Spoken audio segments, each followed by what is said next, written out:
he's not at the same level with the president. No. He's at the same level with the Bebe Cools, the Chameleons. He's a musician. He will never stop being a musician. That's why now all the people in the opposition are suffering. They are suffering because they refuse to accept the truth that they are dealing with an artist. They are not dealing with a politician.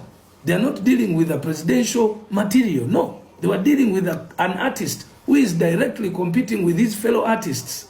That's why some of the fans, his musical fans, come up and say, Bebe Cool Kyagulanyi yamuleka da. So it is a musical thing. Yamuleka.